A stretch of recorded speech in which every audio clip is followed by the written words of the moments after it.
Hello and welcome to Stories, the True and the Fictional, the podcast that revolves around one central theme, stories and the people that tell them. We'll talk about movies, TV shows, video games, historical events and weird news headlines. There's really no topic we won't touch. But it doesn't stop there. If you've got a story, something funny or random that may have happened to you or a friend, send it to thetrueandthefictional@gmail.com. Until then, it's story time. A Commander's Will. A Henry Cavill and Cat Graham story. Written by J.A. Bryden in honor of Rebecca Cassells. Captain Henry Cavill of the Terran Navy stood outside the door to the bridge. He held his hand out to activate the door, but flinched. It was like every action he took was filled with nostalgia, much like those erotic holovids from Rebecca Castle that constantly reminded the audience of every significance of every single action. It was 15 years ago to this day that a young ensign stood at this door for his first shift, wide-eyed and full of passion. He remembered what the old sergeant had told him then. Passion pushes you forward. Experience holds you back. Knowledge is to know when to use the right tool at the right time. He waved his hand and heard the familiar ping sound as the door opened. He adjusted his uniform and stepped forward on his last shift, commanding the HMS Victoria, the first of the Victorian-class battlecruisers and one of the oldest ships still currently serving in the Terran Empire. "Captain on deck!" his first officer shouted, louder than normal, but Henry Cavill had served with Commander Graham for 5 years now. While the commander was thrilled with his soon-to-be promotion to Rear Admiral, that slight note in her voice told him everything he needed to know. "Thank you, Commander. How's your ship?" Cavill said, with a smile on his face, hoping to lighten the mood of the now somber bridge. "Still your ship, sir, and in some ways it will always be. Big shoes to fill." Cavill nodded. He felt the same way when he took command. Walking over to the command chair, he sat down. With his hand held out, he activated the command panel, and the ship's AI adjusted the settings to meet his preferences. Graham did the same, taking her seat next to his. "Big shoes to fill. I took over from the then Captain Jamie Bryden. You know, Happy J, Admiral of the Sixth Fleet, hero of the Empire." Graham smirked. "Happy J. Oh, I see. Fancy yourself a hero. Think you'll face down hordes and hordes of those frightening bunnies." She laughed. The Heraldian Union were populated by creatures that did resemble cute, fluffy bunnies. If cute, fluffy bunnies could create vast ships and vast empires and believe that all carnivore and omnivore species needed to be eradicated from the galaxy. "Great work, Henry. That's how you impress the ladies. Talk about the genocidal war," he thought to himself. "So, has your ship been decided yet?" Her smile was infectious.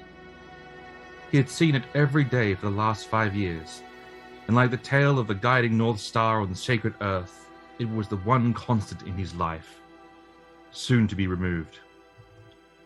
"The HMS Atlas," he said, smiling at her. "Oh, Titan-class battleship. Twice the shields and armor of us lowly battle cruisers, 3 times the fighter squadrons, and a full marine detachment. Do you know your Marine commander yet?" "Yes, Colonel Ryan Haig of the Royal Scots." "Well, the fucking Claymores. Someone loves you." She smiles. "I know she does." It slipped out. Graham looked down and away. That moment was quickly forgotten when the alarm blared throughout the ship. Henry looked down at his comms panel. An Alliance naval ship. This close to the Empire's borders. Welcome, everyone, to the Stories, True and Fictional. I am one of your hosts, Chris Puck.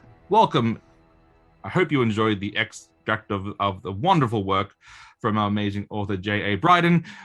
I'm, of course, joined with this legendary author, J.A. Bryden. How are you going, sir? I'm going fantastic. I'm surprised that I obviously must write in my sleep and then email you these stories. Yeah. Now, because I will claim credit to that, though. I do remember a few little tweaks. Because it's first draft. It's almost like someone spat it out in an hour whilst thinking of an introduction. Because the thing that throws me off is because you use, basically my nickname, and if I was in any sort of military position, I wouldn't get away with that. It would be my legal name. That is a valid point, but you say, because I remember you saying that you had this idea, for an epic audio drama that's available on the podcast, and I said, let me read an extract out there, and you said, here's my first draft of the opening scene, and if we get some likes, subscribes, and comments, and some people wanting it, and then they could write to us, then we'll continue on. And I said, look, I'm happy to read out your good works on that. So what happens next, J.A. Bryden? Well, I don't know, because I'm pretty sure, I'm 100% sure that this, I probably send you this stuff, the nighttime version of me, like Rick and Morty, Night Jamie. Let me just say, Night Jamie has some tremendous concepts and ideas about this exciting sci-fi world with different alien species, the human empire, but then there's also a splinter group, the Human Alliance, who are very much more the political, who love democracy and they love big government. That those kind of humans. They're also all mutated rats. That's a great idea, and that this is something again. This is Night Jamie speaking now. So basically, Splinter from the Ninja Turtles is just he's a race. Yep, a race of spacefaring warriors, and of course with the lead actors, obviously with Kat Graham and Henry Cavill as lead. Oh. Speaking of lead actors, we are of course joined by the man who was once an ordinary science school teacher, until one day a radioactive potato bit him. He knew that with great power come tasty responsibilities. With the ability to shoot fries from his hands, he became the man known as Potato Fries Man. How are you going, Ryan D. Haig? Oh, look, thank you for outing my superhero identity. No, this is a good thing, Ryan, because apparently there's a potato shortage in Australia, so you'll be rich. And if you have a look out my front door now, from already hear them pulling up, the Channel 7, Channel 9, Channel 10, they're just going to want me to get hooked up to a machine where I'm constantly producing potato fries for the rest of my life. So I'd like to say thank you. Now, I want to ask about your powers. Do you control the potatoes, or is it just that or are you more like a bat, or is it half Batman, half Spider-Man kind of power, kind of on potato control? Or are you like Peter? Are you like Peter Petrelli from Heroes? So just gets all the powers, got all the potatoes, and it's just eventually just going to explode potato. Yeah, look, I don't control the potato powers. The potato powers control me. It's something that, happens when I'm in great danger. I just start shooting, potato chips and potato crisps from my hand. Are you constantly being followed by Russians? And Not Irish? at the moment, but clearly, as I said, I can hear them. I can hear some vehicles pulling up outside my room. Luckily, I've got a VPN on, so hopefully they're just here to deliver something from Amazon. But they won't be able to locate my full address. And as you can see, my screen is blurred, so that makes complete logical sense. I mean, a good potato fry is worth its weight in gold, Well, at the moment, look, I've some of my offshoots when I've had bad dreams and I shoot the fries straight out of my hand. I put them up on eBay and I could pretty much retire tomorrow on what I've made from the last sale of the last 10 potato chips. Potato fries, I should say. Yeah, that makes complete logical sense. And, the potato industry is doing well, Everyone needs potatoes. Is there really a potato shortage in Australia? Yeah, there is. Allegedly. I tried to.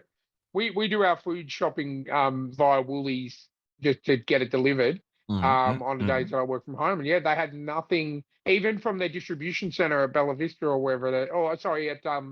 At Mitchambury, they had nothing available. No potato chips, no wedges, no jams. I think nothing. it's primarily frozen potatoes. Yeah, I think frozen you can potato still stuff, get yeah. the, it's just because we like to. But then you'd have to cut them like a peasant. Exactly. Oh yeah. This is we're not why. farmers. This is not why Potato Man rose to power, so people could cut their own potatoes like peasants. They wanted them prepared and battered, ready, like perfectly ready for the oven, as or the like a fish or and the chip air shop. fryer. Or the air. I keep people saying great things about air fryers. I've got one. I'm on my third one, and it's honestly. What do you mean third one? Do they run out or like what? Yeah, well, it depends. The first one we got was too small, so we just used it, and then ended up upgrading. The second one we had there was a few manufacturing problems, so we changed because that was a cheap Kmart one. Yep. So decided to pay a little bit more money and get a Sunbeam one, which has got 2 separate trays, so you can cook 2 things at 2 different times. And honestly, it does. We don't use like fried stuff, and we just go today for dinner. We just welcome to the food podcast. I cooked some shish kebabs. You know, the flavored shish kebabs. You do that stuff. We've got trays in there, so it does it all. It's more healthy because you're not using oil. And for just $4.99, you can get it. Yeah, and if you send me $29.99 plus postage and handling, I'll send you a kebab. And let's remember, oil is bad.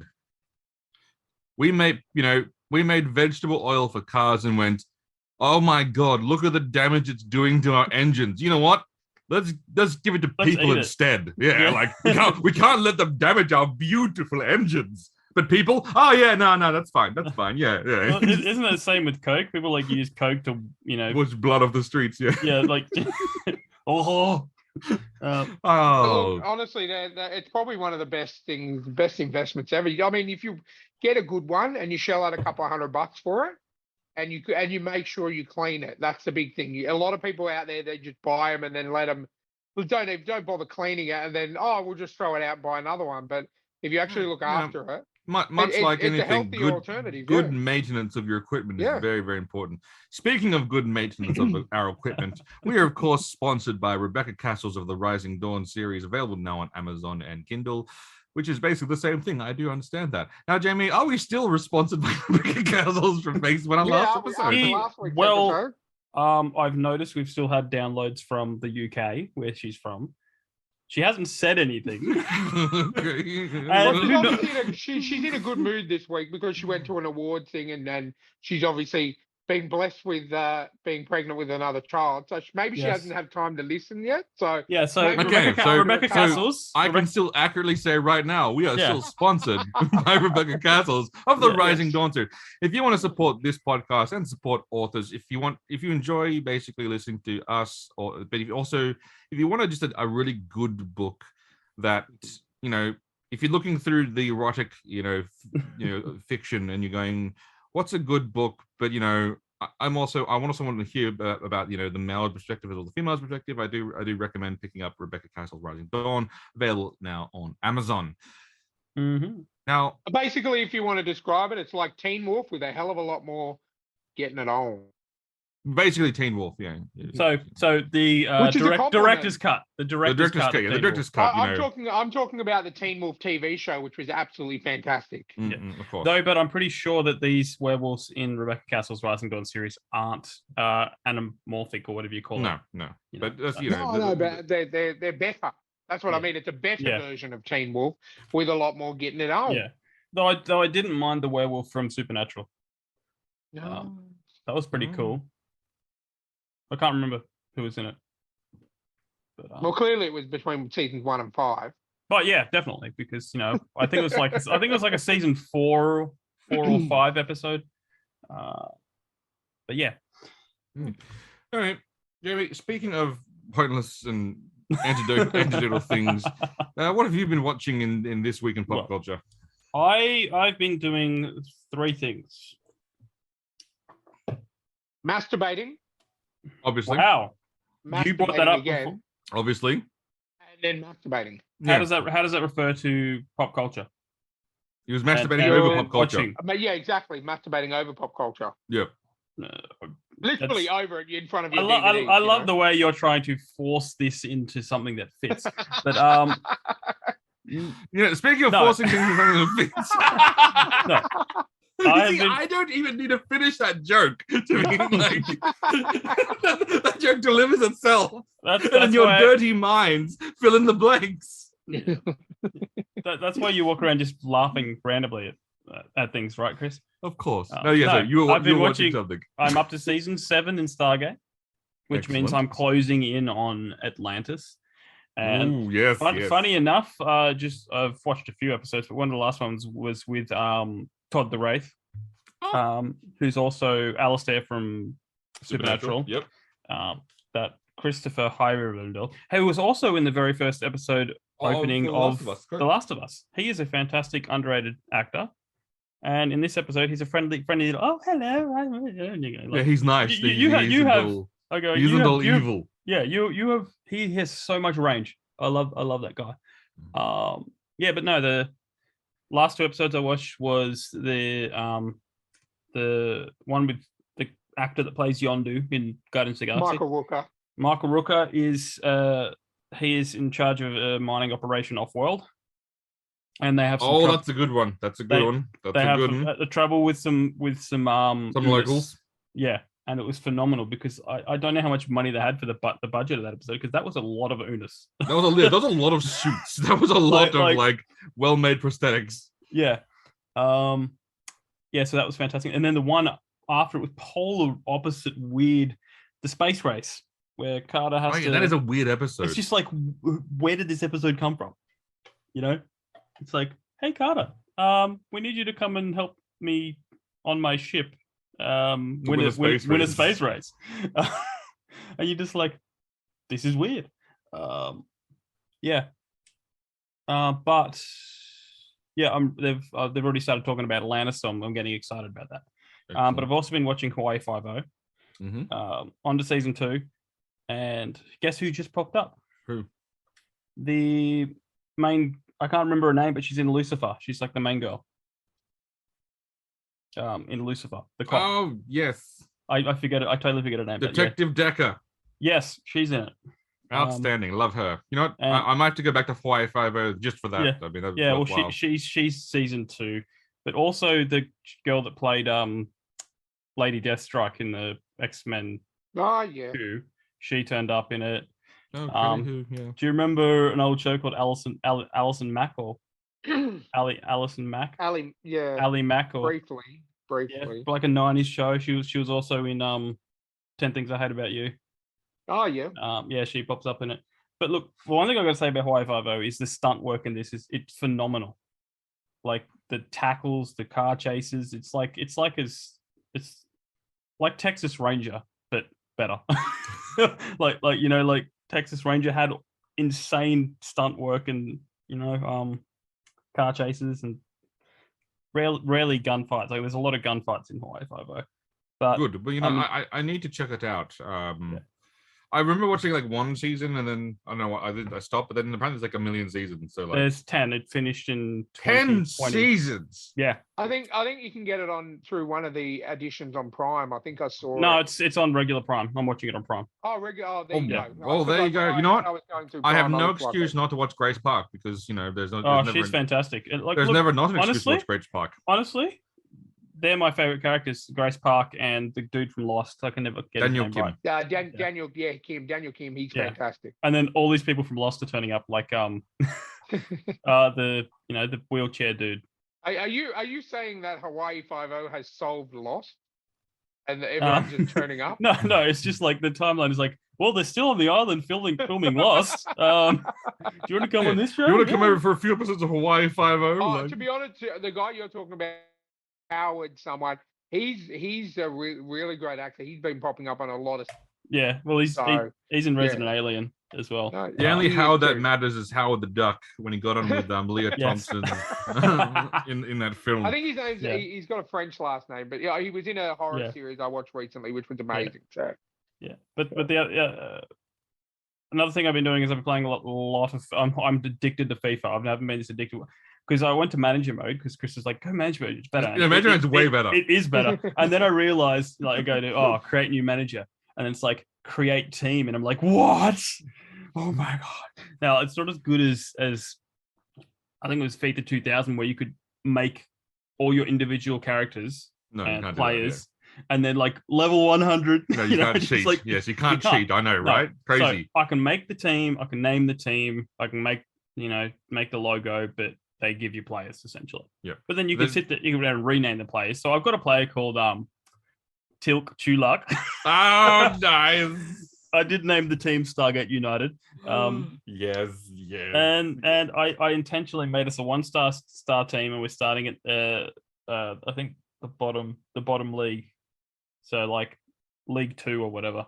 Oh, you're going the Wrexham path to glory. And I'm working out, and I'm undefeated like 30 games in a row, but because Tilk is a really good striker. I'm just saying. Indeed. Who knew? Indeed. Who knew? Indeed. And at first I was like, I'll make the manager Daniel Jackson. I was like, oh yeah, mate. And then I went, no, he has to be Hammond. Hammond of Texas. And he's and he looks like a young Hammond. I'm like, oh yes.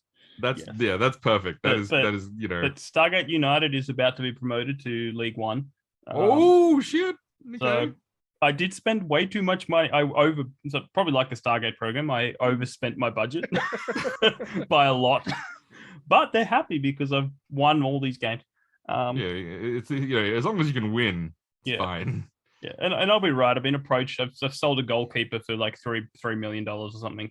Yeah. Chris, I brought out of the youth program, and I built him up. And then someone was like, "I want that player," and I went, "Well, I have 3 goalkeepers, so you may buy him." Hey, you got to go where the money is sometimes. Fantastic. But the last thing I've been doing is I've been doing a lot of research for a book that I'm working on. Not the space one we just read the excerpt from. No. It's a follow up to the letters from the Emu War. So I've been learning a lot about the bombing of Darwin. Don't give away too much yet, Jamie. No, I'm just saying I've been learning a lot about the bombing of Darwin, and it is hilarious how unprepared we were. We had time to prepare. We didn't prepare, and quite literally, imagine it's like the opening of Do you remember a game called Dragon's Dogma, Chris? I do. Do you remember how that opening started? Not well for that town. That was basically Darwin. So you've got these insane, like super, really good, fly Japanese bombers. Like they're top of the line. They know what they're doing. They flew in flying Vs when they bombed. And then you got all these people on the ground that are beginner pilots.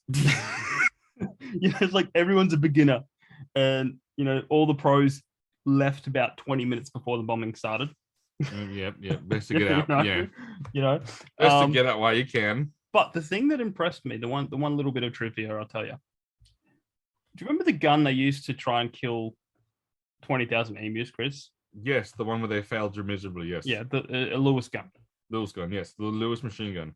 Some dude, I forget his name, took down a Japanese plane with one of those guns. So let me get this straight. Can't kill an emu with a Lewis machine gun. Yeah. They could take down a zero. Okay, makes sense. Yeah, I think it was just one of those moments that was like, to me, it's like it felt like the opening of the hero's journey, though, although everyone died. Painful death. So the Alamo, basically, it's the Alamo again. Yeah, fantastic. Yeah. But look, I've read up until, because there was two strikes, so I've read up until the where they get to breathe. But look, it's interesting. Very interesting. But that's all I've been doing. Outstanding. Ryan, what about you, sir? Look, for me, in terms of watching, has been a double-edged sword this week, unfortunately. I have had some fantastic experiences, but also, unfortunately, and I hate to bring the mood down a little bit, but one of my favorite independent wrestlers passed away this week in a car accident, was hit by a drunk driver. His name was Jermaine Pugh, aka Jay Briscoe, one half of the Ring of Honor Tag Team Champions. So There's been a few really good tributes. I've just been watching a fair bit of old Ring of Honor, which I had access to from his. He was only 38, unfortunately, and two of his daughters Wow. were involved in that car accident as well. And they've made it through, so they're okay. That's good, But at least. yeah, so I've been just trying to show my support and just watching some of his old matches and stuff like that. But yeah, no, the good things. I'll start with a couple of other things before I move into the main thing I've been watching this week. So I watched. I finally got a chance to thanks to HBO Max streaming, aka me being able to get it for free. Watch the new horror movie Megan that has come out, which is about I've heard good things about yeah. The So robots. basically, it's a movie where a young girl she driving with her parents and unfortunately accident her parents pass away, so she goes to live with her auntie, who is a engineer for a toy company. Now, there's a little bit of good old Ronnie Cheng's in this as well, which was nice to see. Nice A to see familiar Ronnie face. He Cheng. played Yes. he's so good. He played the annoying boss who was just wanting things done and as under cost as possible, and doing all cutting corners. And Of course. but basically her auntie works for that. She's been working on an android, and because her niece has gone through a tragedy, she sets up an interactive droid called Megan. I can't remember, it's an acronym, but I just can't remember what it stands for. But yeah, and it's obviously an AI, so it adapts to to the girl's behavior, and it's bonded to that girl. So like with any Bluetooth, you pair. Mhm. And then the creator accidentally gives her access to the internet. So which Age of Ultron. Oh, yeah, because shit. the little girl starts talking to the doll Megan about her parents' death, and the Megan wants to know more about death. In order to with the right headspace, trying to get help for her niece, she grants Megan access to the World Wide Web, who then decides to learn all about death, and horror ensues. So basically, yeah. it's Age of Ultron crossed with that episode of The Simpsons with the Krusty doll that Yep. comes to life. But there's no good and evil switch on Megan, unfortunately. Of course not. But yeah, so she basically ends up wiping out anyone who poses a threat to the girl. So she's wow, so basically she's a protector. essentially. No, Yeah, with she those does it. movies, the robots take things too literally in terms of what a threat is. It's one of those very like. Well, but once she actually realizes, hey, I can get away with this, she then in turn pretty much murders everyone on the project, so she can become free, and her and the little girl can go off and have a lovely life together. But look, it was a solid film. I enjoyed it. I watched it days off sick this week, unfortunately, so it was good. It was a good watch. Definitely, I'd give it a solid 8 out of 10. It was a good, really, really good watch. As a horror fan myself, it had a real kind of Child's Play meets Terminator vibe to me, because as we know, with Terminator, it was more whereas Chucky was a possession. This was a more AI who went on the internet, discovered the world's fucked, and decides to just do something about it. So that was I believe it's available to buy on streaming at the moment. But our listeners who can read between the lines could probably where to get it from. So basically, if we are willing to pay the iron price for an item, we can shiver me timbers. Yeah, we could go a little bit Jack Sparrow on this, and get to the high seas. To be honest with you, I enjoyed it that much that I will be buying it once the 4K release comes out. It was really solid. The girl the robot kind of looks a little bit Olsen's sister, whether like Mary Kate or Elizabeth. It's got a bit of that kind of a look to her. I find it. It was a very enjoyable film, so I'll definitely be picking it up. Does the robot, does the Megan, as the Americans say, does she move robotically, or is she like no, not at all? Like she's human-like? Yeah, since the very I would say Vision level, from the Avengers, there's no robotic. Once it's perfected. All right. She and Chris, a lot of it's done with 3D printing. in terms of her, her skin, her body, and underneath to hide all the electronic. Wait. So Chris, are the little Stargate miniatures going to come to life if I'm not careful? Because you like to 3D Well, print. we've got to have the technology, which I'm sure is out there, to create the AI first. Hey, we don't really know what Chris does for a living. He's a Barney Stinson of the group. We know he works for a large company. But no, look, it was a very solid film. I enjoyed it. And then that sort of takes me on to another film that I watched, which led into a series that both gentlemen on this call would be very happy about. After Stargate Dungeons and Dragons on Saturday, I decided to go home, and I started with the 1995 Kurt Russell James Spader movie. Is it 94? Still holds up.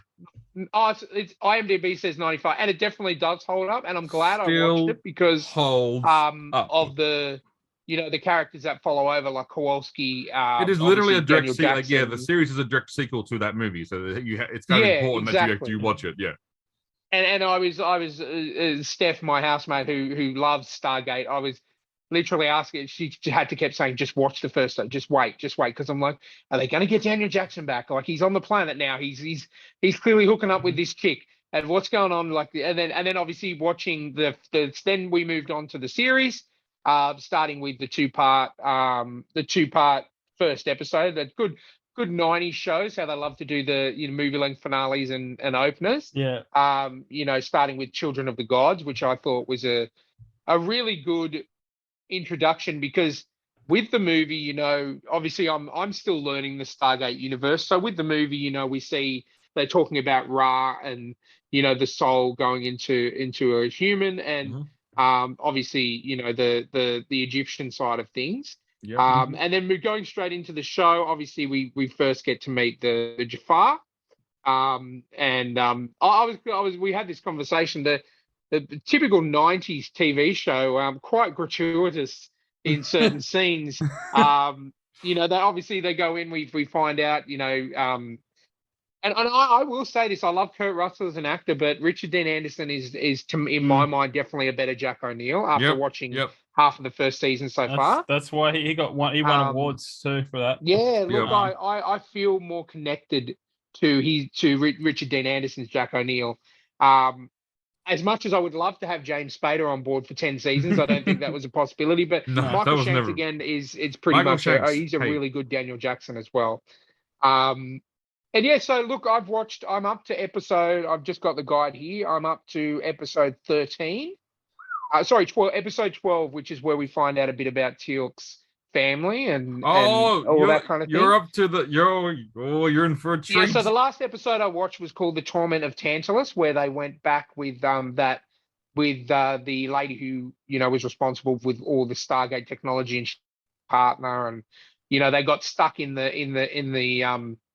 castle, which the gentleman there referred to it as Tantalus. The storms of Tantalus are coming, which I enjoyed that, because it was an episode where the SG-1 team had to think on their feet, because they get there and they're assuming that the gate portal.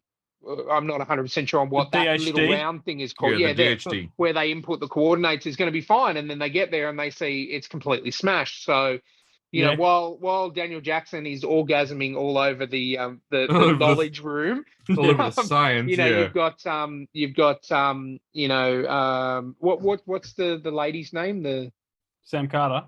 Yeah, you've got Sam Carter working with Teal'c to try and get the gate working a different way, like trying to bypass the power from the gate, and I thought that was quite interesting how they did all that, and But there was only one episode so far that I didn't like, which was the episode called Brief Candle, with the whole aging and all the pregnant. I don't know what it was. I just found that it wasn't a great episode in my mind. But I mean, that's out of 12 episodes that I've only disliked one. But I must say there was one episode that it really, really affected me, and I think it should have won an award for that episode, and that was the episode Cold Lazarus, where we have to see Jack O'Neill dealing with the death of his son. You find out exactly what happened. The crystal. Yeah. And look, I think, in seeing that and in seeing how the crystal, when it manifests in Jack's, in his guise and went to his home, to his ex-wife or his whatever, then I don't know how the situation, but went to the house and he's reliving all these memories. And I just found myself, like, I was getting a bit emotional when he was facing, even though it wasn't really Jack, it was Jack dealing the loss of his son at his weapon. You know what I mean? Obviously, the story. His son finds his gun and shoots himself, and it's just something that I couldn't. I deal with guilt on a daily basis, but I couldn't imagine having to deal with that kind of guilt because they don't really touch on exactly what happened in the movie, so to speak. You just see, but then they go into it in this episode, and the fact that the crystal, whatever you will call them, they weren't doing anything wrong. And you see that with Jack O'Neill when the crystal Jack O'Neill is having that power surge and he needs to get back to the Stargate, they realize immediately, look, he hasn't done anything wrong. He's just feeling these emotions. And I just thought that was a really, really, really great episode on a story emotional level. I think that's probably one of my favorite episodes so far. Yep. So stay tuned, everyone. We will be launching our Stargate rewatch podcast in that.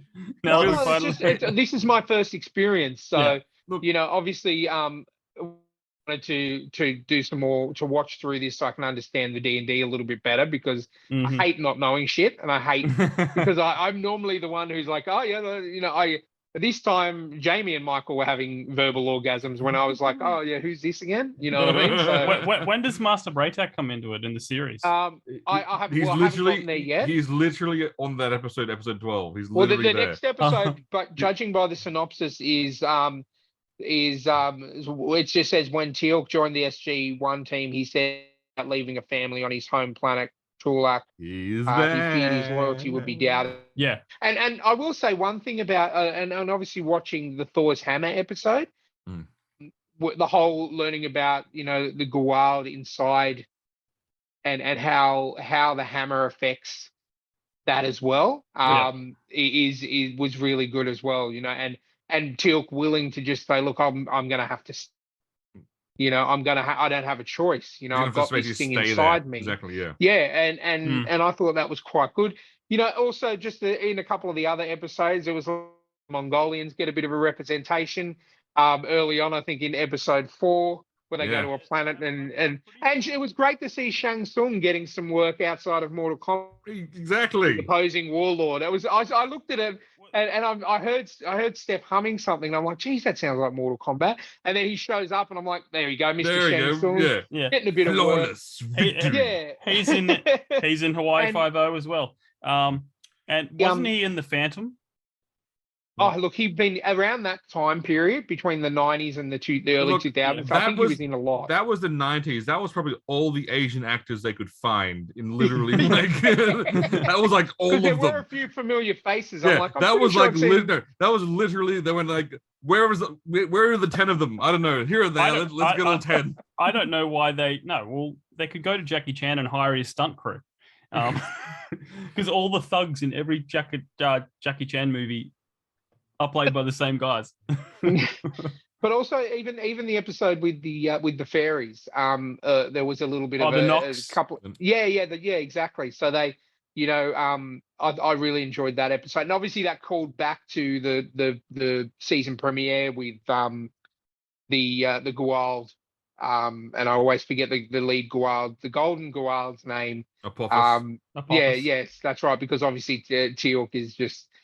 I thought also the way that they did it in the premiere with Teal'c, you could see him turning throughout the whole premiere. Like he's a master of an eyebrow aside from Dwayne "The Rock" Johnson. But it's up there on that level. 50. I've counted 50 in 11 episodes. So he might have more. See a lot more. Don't you worry about that. But yeah, like you could see, I'm just sitting. It's hard because I knew. And I'm just sitting there thinking, what are you doing? Just do it. Just do it. And the fact also when they brought him back for interrogation, how he just understood, I know that this is what needs to happen for me to gain your trust. Because he wanted to work with O'Neill, and O'Neill had that bond with him. And you could see that when O'Neill went and visited him when he was in, Teal'c asked that question, am I in a prison? And Jack just says, yes. He has that bond with Teal'c where he's not going to lie to him. He's just going to, and he explains to him, look, if you cooperate and just tell them what they need to know, we can then move on. And I thought that was quite good. And I was really shocked with the Kowalski being infected by the Goa'uld. I wasn't seeing that coming. And also, how I really liked how it got you while he's like, when he said to Hammond, and he's like, you either bring me back without it or you don't bring me back at all. And I thought that's a soldier. That's it, because he knows what it could do. And you see what it was doing all over that episode, with him coming in and out and attacking the SG-1 team. The only other episode I can think of was, and I think I messaged with you guys, with where they got all hormonal and Neanderthal, and Carter pretty much tried to rape every man in the SG-1 team. I thought, you go, girl, get something back. What I'm saying? Get some. The broker divide. And look, I think even Richard Dean Anderson is acting. Then he shows a true leader in Jack O'Neill when he's like, they think they found a cure. Like in his moment of sedation, he's like, use it on me. Yep. He's like, use me, test it on me. And I'm like, that's the leader. Then we get one of the greatest lines from Teal'c, where he's like, O'Neill's cured, and he's like, knocks on the door. He's like, Lucy, I'm back. And he's like, I'm not familiar. Come on, with open that. it. He's like, I don't believe your world. You referred to me as Lucy. But no, look, I'm in. Like, I'm loving it. I'm trying to watch at least 2 to 3 episodes a day when permitted. Oh wow. Yeah. Obviously, working from home, being sick and working from home Thursdays is the easiest for me to do it.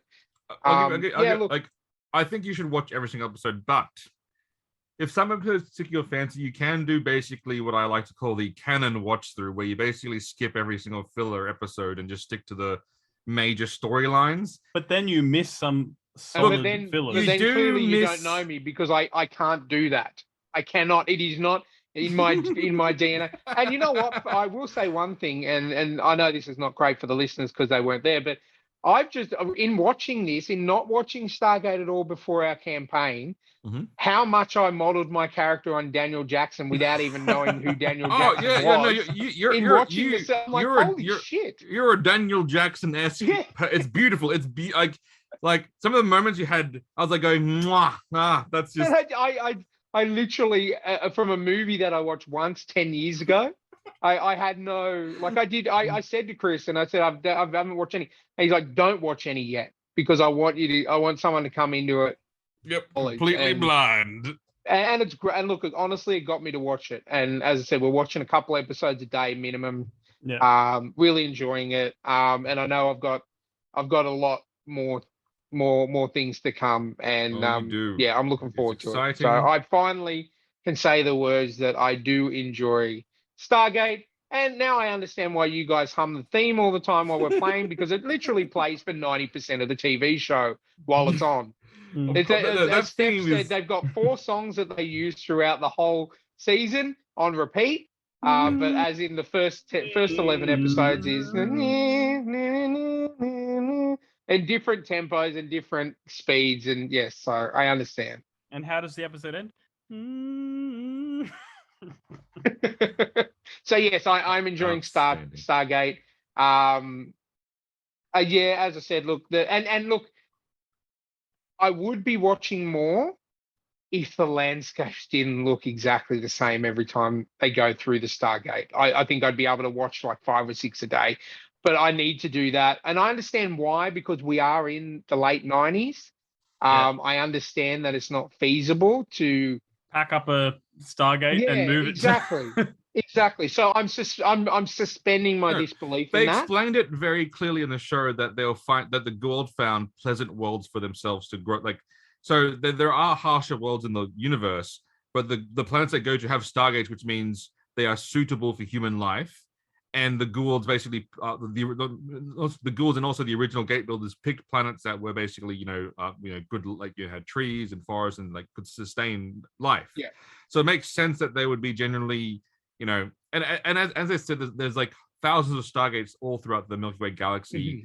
Even in the show, though, they said they've only gone to like 100. They only go to 100 and something, or like plus a few hundred of the actual gates, and they're still unknown gate. They still haven't unexplored worlds.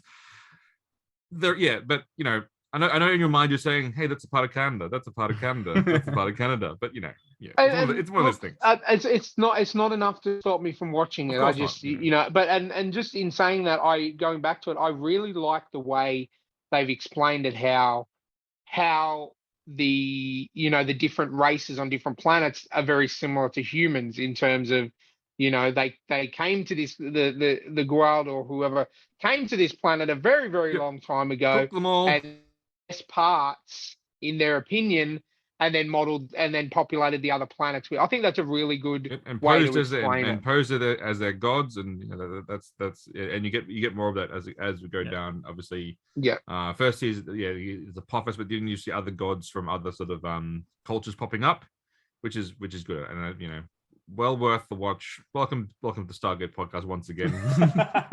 But now there's three of us. What about you, Chris? I also enjoyed. Sorry, and then this will be the last bit. I'm just remembering it as I'm talking about it. The corrupted soldier too, who promised. Who thought he was God? Yes. Yeah, exactly. And he, when they get to the planet and they recover the soldier who's been hiding out, he's like, "Oh, we got here and they thought he was a god," and then Jack O'Neill's like, "Oh," he starts talking. He's like, "No, he then believed it himself." Oh, and, that's a good episode. I kind of like the effects of how he had Stargate in the ground, and he said this is the path to hell. Yeah, and it sort of opened up from the ground rather than being a standing thing. I thought that was quite interesting too. So yep. And that's Stargate. As I said, hope they screen those that I didn't really enjoy, and I'm happy with that. It's like you'd hope they screen those people out, but again, you never know. Like until someone literally worships you, and then you go like, "Well, I like it." And that's how the government was formed. No. I would be a terrible candidate. I would be a terrible candidate to Stargate because I would have stayed on that planet with the hot girl, with the aging world. I would have stayed with that girl. I'd been like going, "Yeah, sorry guys, like you guys go save the galaxy. I'll just be here." Living while the things turned on? Turned on, turned off. I'd just be like going, "Yeah, you guys go." Yeah, so you live there 50 days and they can come get me for certain missions, but I'd be like going, this is my base camp. Like, what are you looking at? Like, I'm retiring here. Yeah. All right, I'll do a brief run through what I'm watching. So, I decided to go back onto HBO Max, or the Australian version, which is called Binge for some unknown reason. And I watched all 3 seasons of the Harley Quinn cartoon. Ooh. Some of the episodes were like meh, but then there was like this one story arc that I just actually genuinely thought was amazing, but then I kind of wonder if they did it, if it was like by accident, but it was incredible. It was where the Joker, gets his mind wiped and then turns into a normal person, then meets a Hispanic nurse practitioner and gets married and becomes a stepfather, then comes back as the Joker. But then still realize he likes this girl, then just basically starts as the Joker living with this Hispanic, nurse and her kids. And then basically goes to school PTAs and everything, and then gets all upset because his son Benicio wants to call himself Ben because he's forgotten about his Spanish heritage. And then he runs for mayor of Gotham City because he wants a stronger education system for the for the people of Gotham. It's the weirdest Joker thing ever. But then I was going, but why would I was also watching going, but Joker is just chaos, and so he doesn't always yes, he's a psychopath, but he's obviously he could channel his interest into other non-psychopathic things. So I thought that was a really weirdly funny episode. And I started watching that because obviously tried to watch The Last of Us episode 2, and then I stopped after about 10 minutes because of how boring the episode was. I've been told that from our fellow co-hosts that I was wrong and I should continue. So I will, I will go back into it. But for a second episode, for the first episode, that I was worried that how are they going to what was the sort of, it can't all be grim. They have to have other elements to it. I didn't realize that they went, okay, we're gonna have grim scenes and then just batshit boring. Yes, that'll keep the audience engaged. Second episode back, let's make the most boring sequence in the universe as the opening. That's gonna really hook them in. It's like going, what? I don't understand why they did that. But again, I've been told it gets better, so I will. It doesn't just get better; it gets amazing. And just going back, I did lose my audio for a moment when my headphones cut out. That Joker thing. What was that? What did you watch that on? Binge. The Harley Quinn show. Okay, cool. Yeah. I'm with you. Yeah, and that's that's a very different. It's a very different take on DC because it's meant to be it's meant to be silly. It's violent. It's very, very, very violent, which I like. And it's I think it's Penny from The Big Bang Theory. Penny is the Big Bang Theory as Harley Quinn. And you know what? I know she's not doing the New Jersey accent, but I don't mind that she's not, because it actually does make sense into the storyline that this is how she actually sounds. And then there's some scenes where you see her older when she was playing the original, when she was under Joker still, and she is doing the whole putting on the accent, and so it's it does sort of work out. Wait, so it's like Burn Notice in the very first episode. Fiona's like, "Oh, hello, I'm from Ireland," and then the second episode is like, "Hi, I'm American." I did watch it when it first came out. I think I watched the first 2 episodes of season 1, and it was interesting, but I think something else just came up. Yeah, but there's 3 seasons now. Definitely worth a watch. Definitely worthwhile. Very excellent. Apart from that, I've been watching the things that Jamie just hates entirely, which is I've been watching a lot of anime. Did I say I hate anime? When did I say I hate anime? I mean, hate is such a strong word. Look, there's Doctor Who, there's Harry Potter. Anime's kind of not on the radar. I'm not like, I can't believe it. I don't know, but I, as I said before, off the podcast many times, probably not so much on the podcast. It's very funny listening to Jamie sort of talk about pop culture and go like, I'm sick of all these, politics. I just want to see good stories with good characters following and going, hey, there's an entire landscape filled with that. He's like, no, never mind. No, it's not my thing. I've watched it. I'll assign you some homework. Watch the first 750 episodes of Naruto, and then we'll have a discussion. No. I'm going to say, go on my journey. I'm currently going through. I'm trying to finish One Piece. There's 1,300 episodes of One Piece. I'm up to 600 now. Nice. Yes. Did you see that they've done a game on PlayStation? Yeah.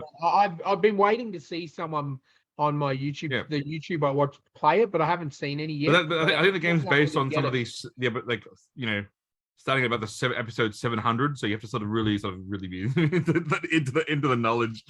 But there's a Netflix anime that was on Netflix that I'm watching at the moment, which is Record of Ragnarok. Season 2 just came out. One of my favorite mangas and also animes is it's because the gods have decided that they all the god pantheons are really all they're all together. So Egyptian and Norse, Indian, Japanese, and then obviously Odin being Odin's there as well, but also Zeus. Zeus is the primary god because they don't want to offend the Christians, so they say the main god's Zeus because and he's the one that created the Garden of Eden because they didn't for offense because people get touchy about that sort of stuff. That's historically accurate, isn't it?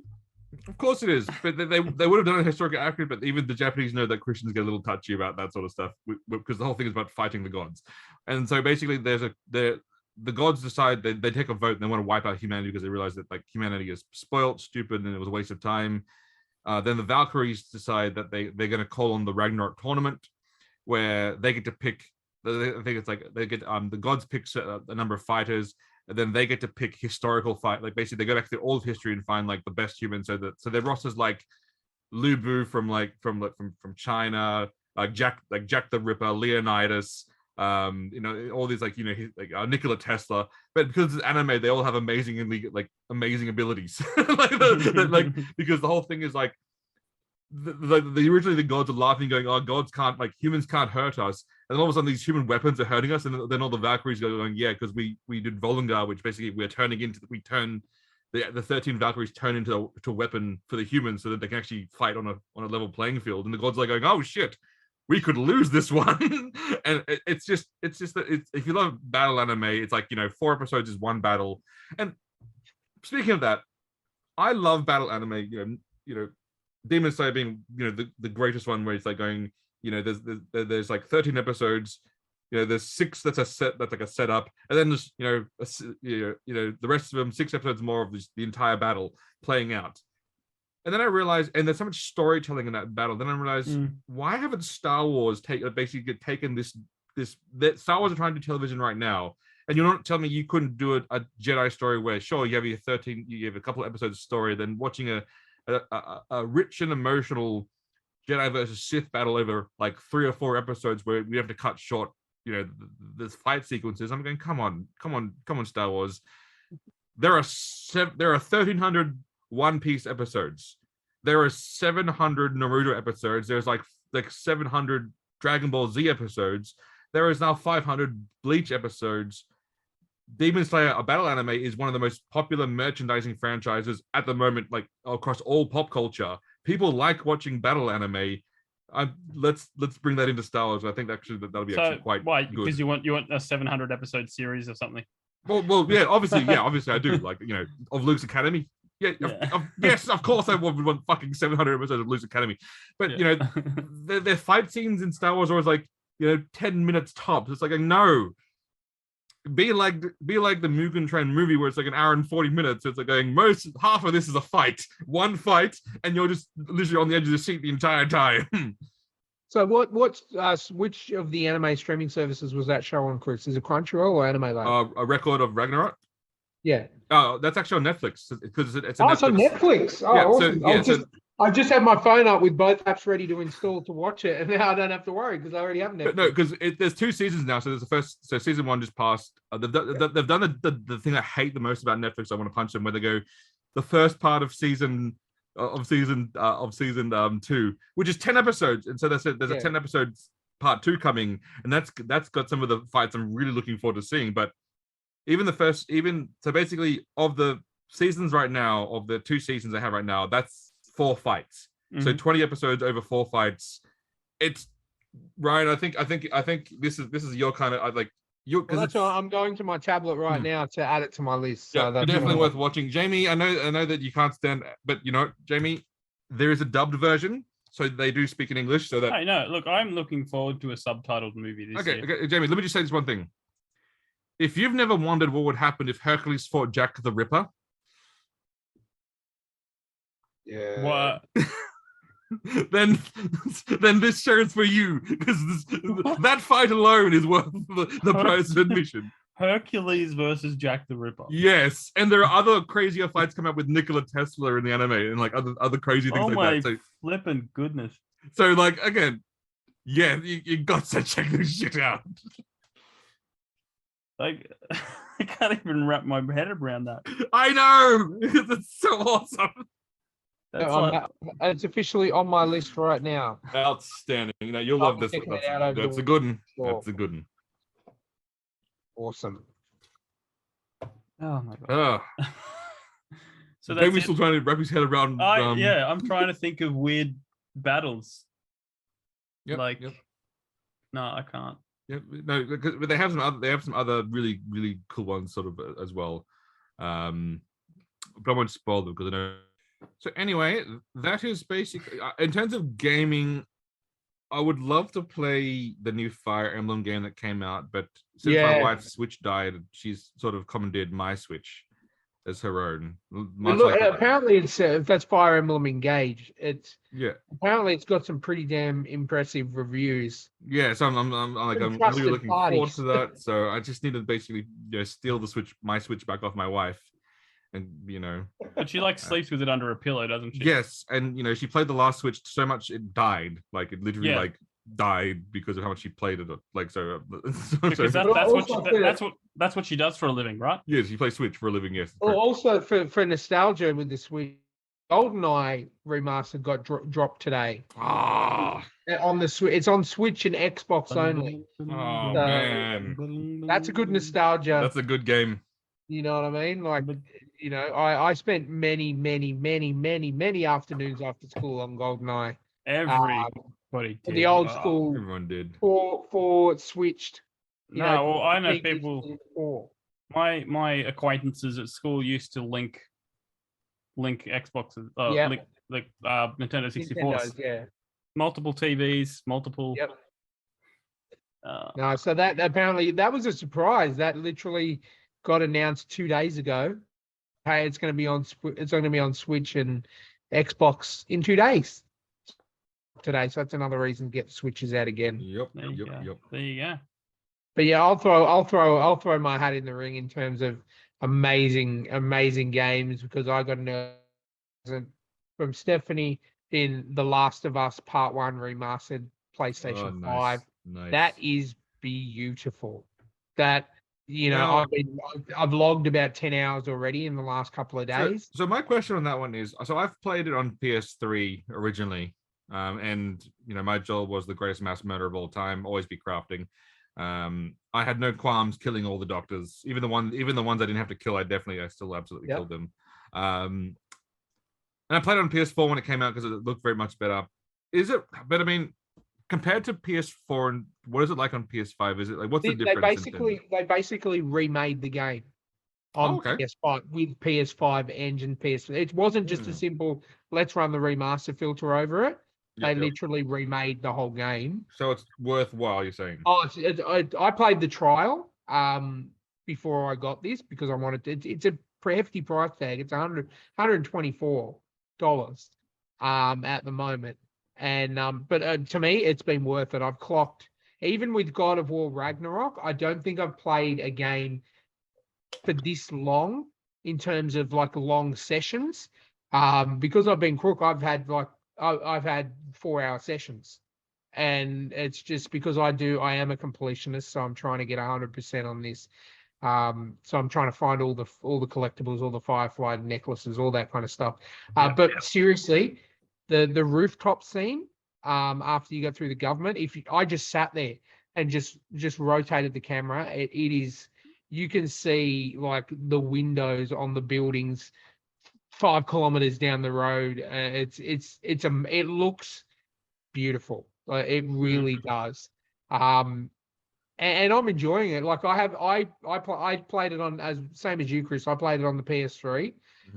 Then I got the PS4 remaster, which was that was just a remaster. That was a simple, let's just wipe the remaster filter over it. It still looked like I still enjoyed playing it. Well, this includes all the DLC as well. They've redone that as well, like Left Behind and all that kind of thing. Yeah, they've redone all of that as well. And it's definitely worth the money. Like, I mean, I didn't pay for it as a birthday present, but still, if I came my next payday, I was going to be buying it. It's so good. It's just when you, especially in the up close scenes with with the clickers and the stalkers and the runners and all that kind of thing, it just the detail on it is just amazing. It was well worth it, and I'm getting so much enjoyment out of this. And are you taking the Jamie route of being a health pack fan, or are you taking the Chris route of basically more Molotovs equals more fun? No, I actually yesterday, I haven't today because of work, but yesterday I unlocked an achievement, which is a crafting achievement where I've been able to craft multiple versions of all of the items so far, and I've literally just halfway through Pittsburgh at the moment. So I do live by the motto, always be crafting. And I have to interject because Chris is completely wrong, and I'm going to defend my position because apparently when you have 1 or 2 health packs and the rest Molotov, that means you're all health packs. Chris is selecting to ignore half of my statement and saying it's fact. What are you, a Democrat, Chris? You work for the government? I'm getting every piece of scrap, so I always have full everything, not just health pack, You know, at the moment I've got everything. So I've got the space bomb, as per Chris's standard, you just have health packs. Therefore, that's all you do. I was just saying that, like, in that game, I think I did the least of health packs because I was just like going, if I'm gonna die, I'm gonna die. But you know, I need nail grenades and Molotovs more than and shivs. Oh, I need so many shivs. Yeah. Now, when the game gives you enough. Like I was even in Bill's compound, you know, where obviously you get the bow and you learn how to make the nail bombs. Yeah, I love it. There was still enough material for me to have everything. I'm playing on. I'm not playing on hard. I'm playing on medium.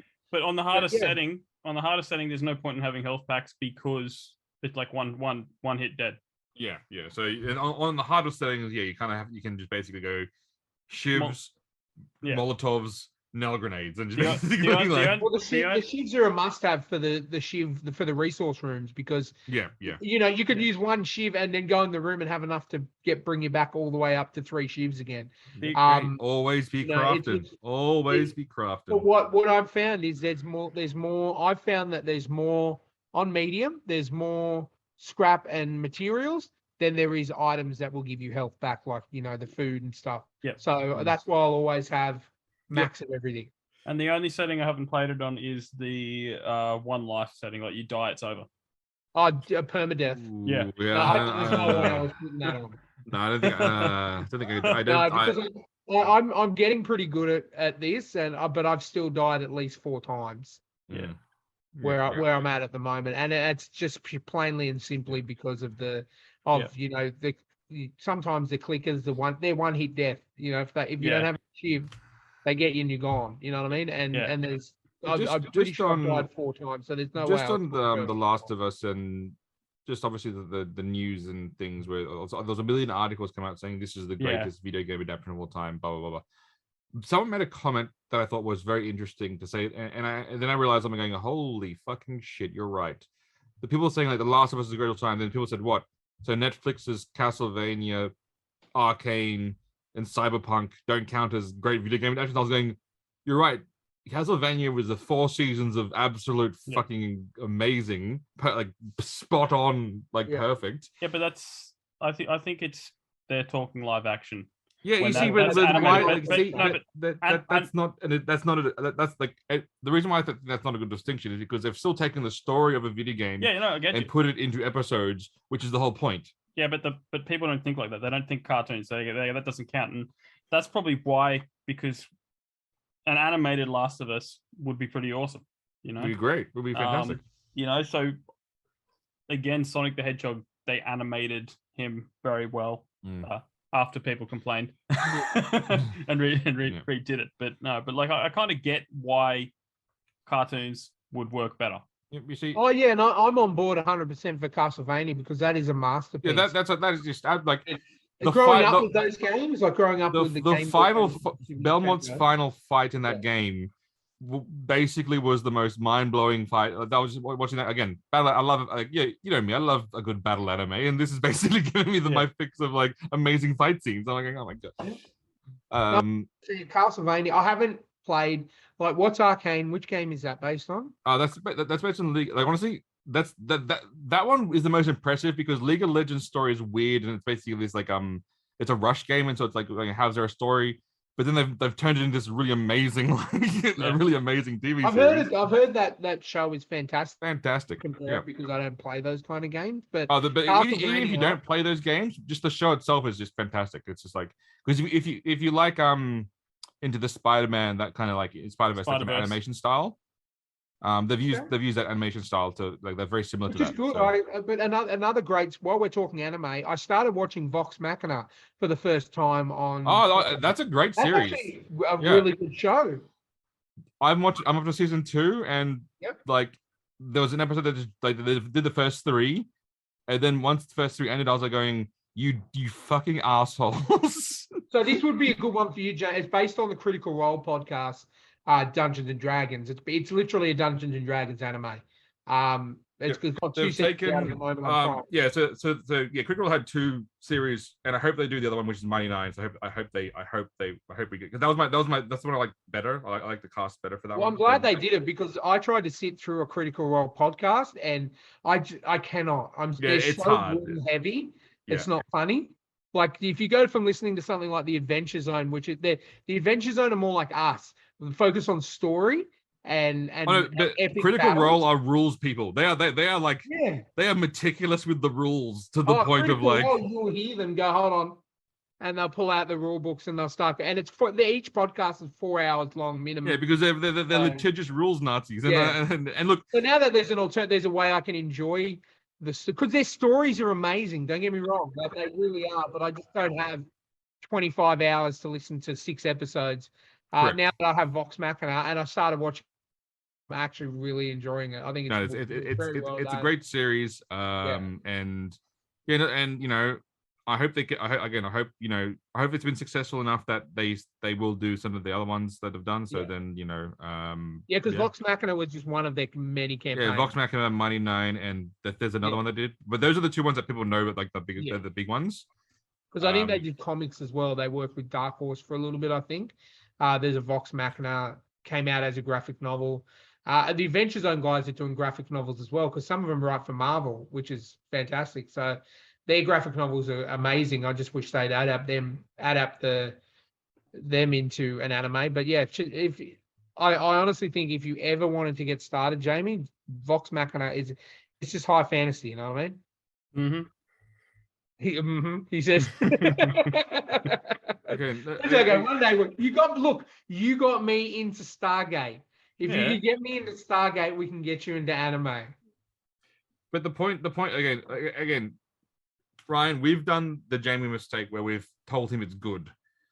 That's incorrect. We've been through this many a time. I put things on my list, I watch them, and then I go, hey, I started watching this, it's really good. And you go, told you. And this is how it goes. You know, like you tell me something's good, I get to it when I get to it. But the point is, I am focused. I watch Stargate. I'm watching 10 seasons of Stargate, 4 seasons of Atlantis. You haven't even finished Demon Slayer season 1 yet, so finish that at least. Did you end up watching Invincible? Yeah, I watched season 1 with you guys. Okay, cool. Because season 2 is finally coming out. Oh, I know. It's been like they dropped the teaser for it. It's supposed to be probably another couple of months, and then we're going to get season 2, which is weird because it's a 3-year gap. Yeah, well, Seth Rogen's busy, right? Yeah. But that was ruining my beloved Ninja Turtles. But what's really like that's actually very common, and it's not really common. It's really like that's why with a cartoon series you normally see them get renewed earlier than a normal TV series, is because that's how much time the animators need to actually get it to fucking go, like get it ready.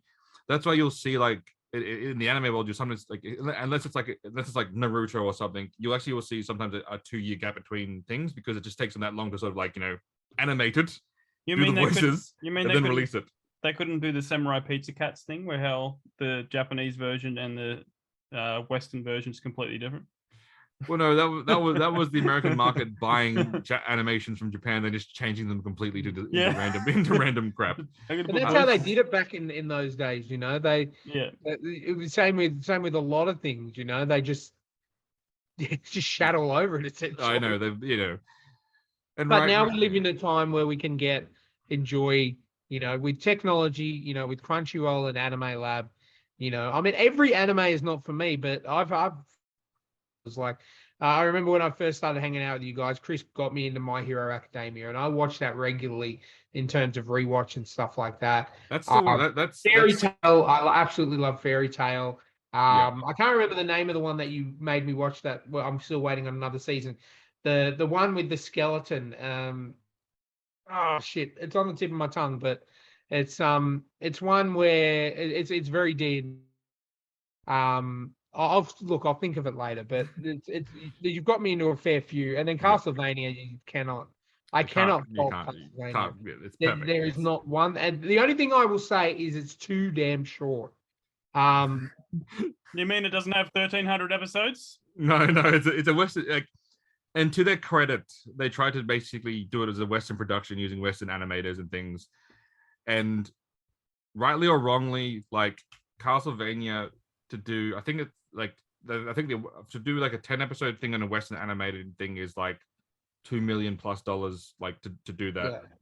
It's like $400,000 to do like 26 episodes in Japan. Like that's in terms of that's the cost difference in terms of like actual. I guess costs. the problem with Castlevania is I started watching it when it came out, and having the episode count that it did. Yeah, like 6 episodes. You know what I'm saying? Like it's just, I'm trying to pull it up here, but It's like it's like 6 episodes of the first season. It's like going, yeah. whoa. And then they started splitting it into Netflix loves to fucking split things. Yeah, so you got season 1 has 4 episodes, season 2 has 8, and so but yeah, imagine watching something that is perfection and getting to the end of the 4th episode and going, that's it. Yep.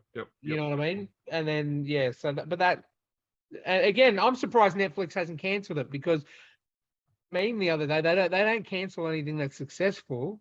I can't believe the Netflix president came out and said we do not cancel anything that's not successful.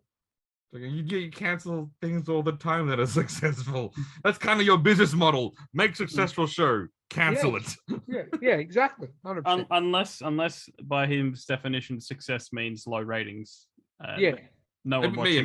Maybe like, and people cancel and people canceling their subscriptions in the hundreds of thousands. You know. Well, because for a while then Netflix went this weird thing where they're saying all that matters is getting new subscribers. Yeah, that's it. Yeah. But then someone pointed out, they're going, there's only a finite number of people in the world. You should be worrying about retaining the subscribers, not getting new ones. But then that didn't figure into their business model. If quality improved every year, I would have no issue paying a little bit more. Yeah. So, for example, if they gave me solid content for 12 months, I would be happy, because I'm on the $22.99 where you get the 4K stuff and everything. Yep. I would happily bump that up to $25 at the end of the year if the quality was amazing. Like if they consistently showed that, yeah, we care about our subscribers and we understand these shows they like, we're going to keep pumping them out. I would happily pay a couple extra bucks every year. You know, at the moment it's just like I agree. I'll go online with Netflix until there's and if there's something I want to watch, and then when I'm finished, when it comes time to renew for the month, I'm like, oh, what's more important? You know what I mean? Yeah, but I think the key thing is, I think there's, again, we tried to move away from cable because we're like going, we're sick of cable. But now there are just too many fucking platforms, and then like like we're paying like small amounts to each individual one, which probably equals up to what cable used to anyway. But then that was so it's like, exactly. I agree 100%. What have we done? Like where are we going with this shit? It's like, well, for me personally, like I have to have Binge because the WWE network doesn't exist anymore. No, it's on Binge. Yeah, it's on. So everything's been moved over to Binge. However, I'm only paying $15 a month for Binge, and I get the pay-per-views for free. So that's, and there's other good stuff on Binge, like Last of Us and stuff like that. So I'm like, that's fine, I justify that. But then I've got Netflix, and then I have Stan because I like my Australian cinema, and Stan has pretty much anything Australian cinema TV shows that you would ever. Yeah, Stan's a weird one. But a lot of that stuff is hard to shiver me timbers. Sorry, hard to acquire. Hard to acquire at JB Hi-Fi because it's some of it's so old, or they just don't support, like JB Hi-Fi / shiver me timbers does not support. They don't have as much Australian stuff up there as they do. So therefore, I have Stan because there's another $25. Yeah. With Netflix, I'm already at $60. And that doesn't even include, that's almost as much as I pay for my internet service. Yeah. And then you've got Prime. Prime is okay because it pays for itself with delivery. Prime with the shipping pays for itself. That makes because I get my 4Ks from Amazon. They're here the next day. And even if I get one 4K a month for $50, it's paying for itself. So I will always have Prime. There's no issues there. But then you're getting all these other ones that are popping up, you've got reality TV. Like, as a gay man, I like my drama and my reality TV. So there's another subscription I have to have, which is $6 a month. You know what I mean? It just now Stargate. That's another $8.99 I'm paying a month on top of Prime because I want to watch Stargate because it's almost impossible to If download. only you watch TV like I did and go, okay, I'm going to concentrate on this show, and then you could have to switch between the, But then, in saying that, it's all about. Then I've got to remember, okay, what's my login for this, and this, and how much? It's too much. Whereas I've actually cut. I don't have Disney Plus anymore. There's nothing on Disney Plus to that. Honestly, I've got all the Marvel movies on 4K. Yep. I've got all the Star Wars movies and except for Last Jedi in Blu-ray. Like I've got everything that I want to. I've got I can acquire Mandalorian as they come out with the new stores that I have become available to. So there's really no major need for me to have Disney Plus. And that again, that started off at $6.99. It's now $13.99 a month. Yeah, you know what I mean? So and I will agree on Disney Plus is even the shows we do get are shit. Like sorry, apart from Mandalorian, which was great. Look, some people like Andor, which I look, it's fine. I haven't watched it yet because I'm, as Jamie mentioned a couple of weeks ago, all Star Wars out. Yeah, but even with the Marvel series, they're all terrible. Like, let's be honest. Like, let's have a real good look at ourselves and say, realistically, if any of those Marvel series weren't made, would we be fine with that? And the answer is yeah. Like, there's literally nothing there that's like, oh yeah, it had to have that. Yeah. Yeah, in terms of 100%. TV shows for Marvel and quality, there's nothing that I've jumped out and said I have to have. The Marvel Netflix shows I own on Blu-ray. Yeah. You know what I mean? Like there's nothing that I have to have that I can't just acquire and watch it that way. Yeah, exactly. Well, speaking of rubbish stuff, have you guys heard of the Razzie Awards? Ah, yes, the reverse Oscars, as I call them. Oh, yeah, it's our topic. It actually, topic. Hey, I was trying to do a smooth segue there, but you're like, oh yeah. Well, how many hours, Jamie, are we into the podcast before we bring up the topic? An hour and 20 or something. I don't know. Shit. Depends how much I edit out. Well, last week went almost 2 hours.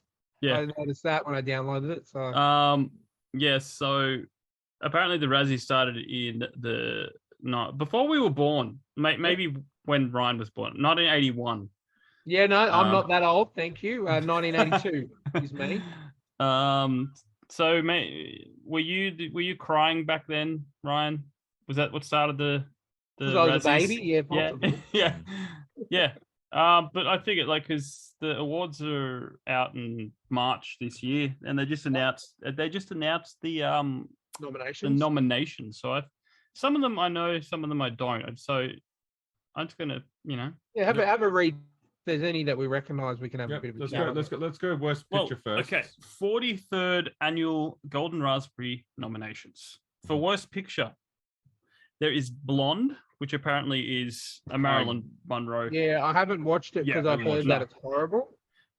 Disney's Pinocchio. Correct, agree. Terrible. Yeah, never. I still haven't watched that.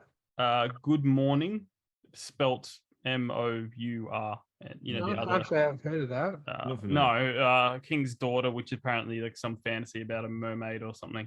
Okay. And the other one that we do know, Morbius, is on the list. 100% agree on that too. See, I enjoyed it. It's not something I'd run out and watch again. And I'm gonna say it's because Matt Smith. Oh, 100% it is. Yeah, he carried that. And Matt Smith carries a lot of things. Yeah. And look, to be honest, I don't mind Jared Leto as an actor. Like, obviously, he's hit and miss. Like in what he does. No, but I think he's a fine actor. And he did, like, to me. I didn't even think he was that bad in Morbius. No, well, because here's the thing. To me, it felt like the Spider-Man cartoon arc. Yeah, 100%. Look, I don't regret watching it. I didn't, like you said, I didn't rush out to see it. Well, look, we didn't see it in the cinema. We acquired it. And watched it that way. Yeah, but honestly, it was an okay movie with great performances. But again, the story was a bit, hey, how you going? Yeah. Okay, now for worst actor. Yep. So I'll skip. Cavill. Colson Baker in AKA Machine Gun Kelly in Good Morning. He's a weird dude. Yeah, Pete Davidson for Marmaduke. Tom Hanks for Geppetto. I have heard that people I have are heard not mixed fan of his opinions work, on which- that. Yep. Yeah. Jared Leto in Morbius. Mhm. And here's one that may hurt your feelings, Ryan. Sylvester Stallone in Samaritan. See again. I enjoyed that rip-off of Christopher Park's original story. You know what? I enjoyed that. It was a really good movie. But at the same time, I'm sitting there going, this all seems oddly familiar. Two brothers, one called the Samaritan, and I'm like, hold on. I'm pretty sure Chris has written this 5 to 6 years ago. Yeah, I did it ages ago, so that there's a little bit of like, hey. Chris, People don't understand Sylvester Stallone's acting. He's a 70-year-old man. True. I just finished watching Tulsa King on Paramount Plus. It is fantastic. He is amazing in it. Like his action. He's for a 73-year-old man. Yeah. To still be doing movies like that involve a lot of work. And yeah, look, I was 100% disagree with it. Chris, look, if you can find the notes or wherever you wrote down that story, because by Australian law, all we have to do is write it down and it's got a date stamp on it. It's about and then you can sue. Two brothers. Because I'm pretty sure that the brother wasn't called Captain Awesome, Dr. Awesome, but I'm I pretty don't care. sure He created a character called the Samaritan. I'm pretty sure, like in our podcast that we did before, that's out there and dated. So I'm pretty sure that's out there. And Ryan, please don't defend when we could get money for Chris suing Sylvester Stallone. No, that's fine. Anything that gets you money. No, you will not claim Sylvester Stallone as your new Dwayne Rock the Johnson replacement. Look, I grew up on Rocky and Rambo, and so he's always going to have a soft spot in my heart. Look, he's a fine actor, but you're right. He's old. He's 73. Like, I couldn't believe it when I found out he was 73 when he did Tulsa King. He still looks mid-60s. And he did really well. I really enjoyed that show. Well, there you go. So, yeah, moving on to worst actress, Bryce Dallas Howard for Jurassic Park Dominion. No. Brie Larson, Captain Marvel. No, well, this is for 2022. Oh, so, yeah. Okay, fair enough. we can't go back that far. Diane Keaton, Mac and Rita, Kaya Scudetto for King's Daughter, Alicia Silverstone for The Requiem. All these movies. So I've watched that. No, it's a shark movie. Yep. I have actually watched that. Yep. She did not shark do movies well at all. It's on Apple TV. It's a horror / shark movie. Who has Apple TV? It's a great movie, but she didn't do very well. All right, fair enough. So that's accurate. But I'm pretty sure that soon enough they'll have a shark streaming service. There are many films. On my media server, I literally have a section with shark movies, and there's 37 movies in there. Shark and shark-related films. And our good friend Matt Holmes is making a shark movie. That's the funniest story though about Matt Holmes is he's struggling to get these movies to get support, and someone goes, "You should make a shark movie; they'll sell." And he's like, "Oh, I don't want to do a shark movie. I don't want to do a shark." And then he sits down, and he writes a shark movie, and it sells like that. Well, I think we wrote that on our interview with him too. Yeah, we were talking about that kind of stuff. But like, look, Ben Hall, Legend of Ben Hall's now doing great. It's on Prime. It's on Apple. Are you serious? TV, so it's Wow, so he got it on there. Yeah, no, 100%. It is. Cool. We'll have to get him back on and talk about his success. Okay, worst remake, rip-off, sequel. Blonde. 365 Days. That's a bit unfair. Those were masterpieces. The 365 Days. Those were just absolute masterpieces of foreign film. Racists is what it is. Xenophobics. Disney's Pinocchio, Firestarter, and they put Jurassic World Dominion on here, which I don't agree with. So apparently $1 billion at the box office is terrible. Okay, sure. Yeah, but what do we know? What do we know? Chris, please don't make it made lots of money, therefore it's good argument, because no, I subscribe to Lord Michael Bay's philosophy on this particular thing. So you like Captain Marvel? Oh, You like Iron Man 3? Oh, I enjoyed Jurassic World Dominion. I loved it. I Great did. film. Great I- film.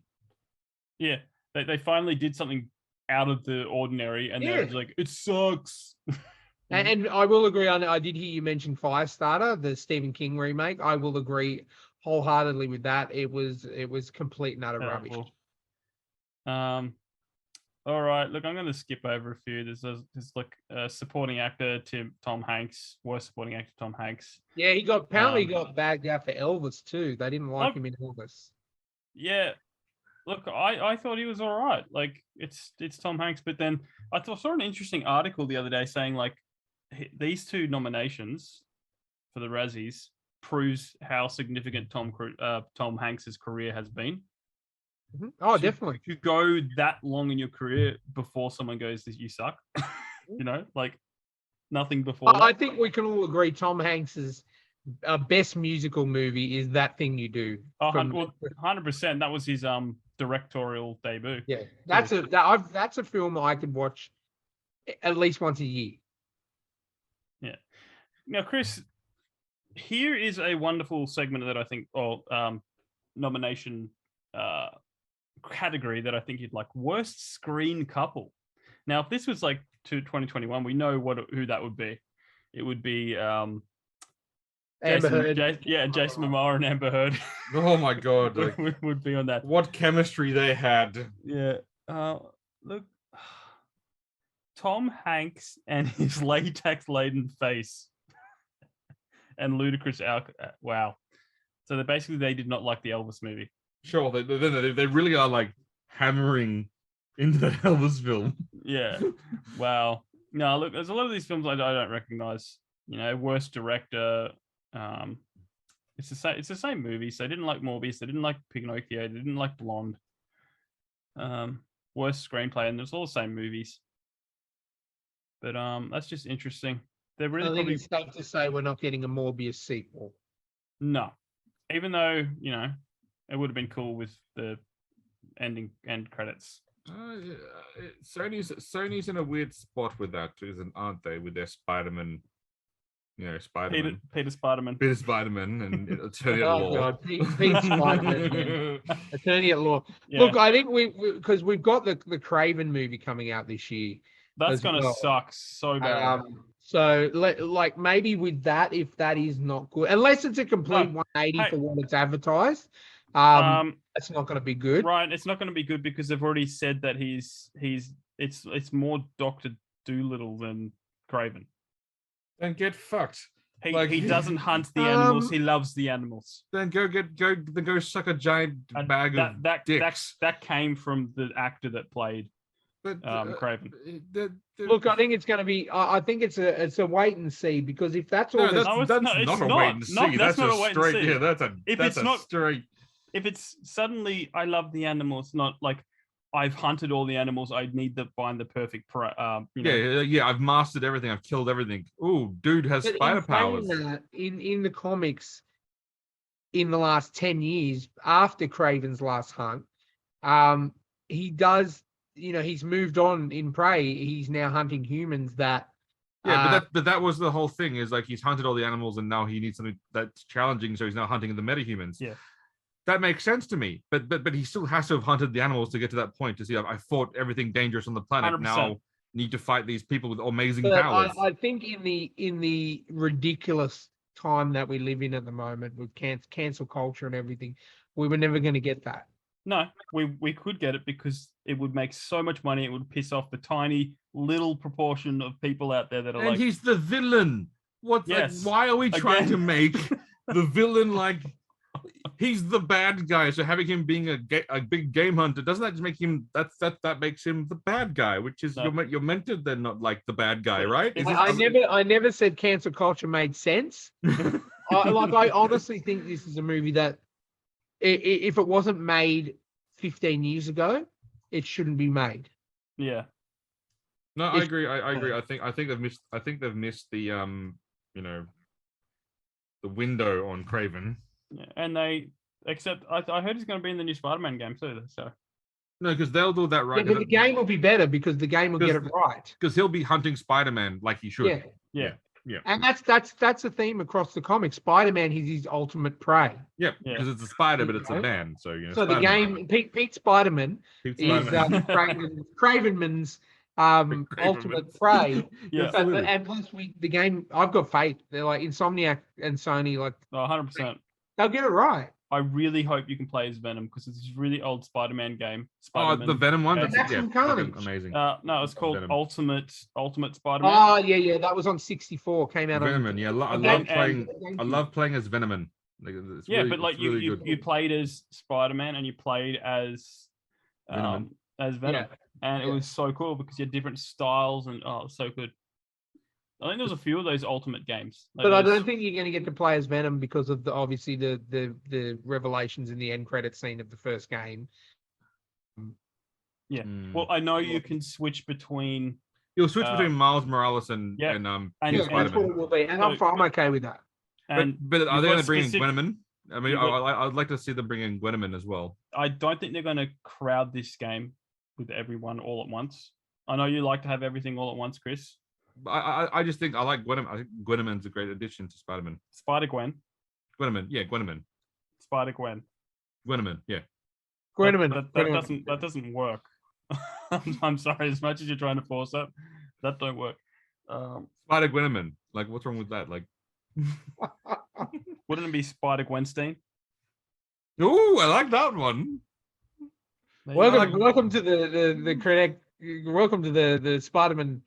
The attorney at law. Peter Spider-Man, attorney at law. In fact, our sponsor, Rebecca Cassells, if you name your child Spider-Man, Peter Spider-Man. Now, look, I don't think there's not going to be much based on the last two iterations, the Miles Morales game and Spider-Man. There's not going to be much wrong with this game, if anything. Oh gosh, no.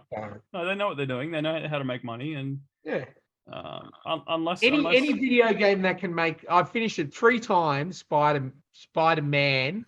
Any game that can make me cry 3 times at the exact same spot each time I've played it is they're doing it right. Any game that sees the combat from Arkham and go, let's just do that, but better, and try to see how long we could, let's just do that, but then change a little few things, because you know what.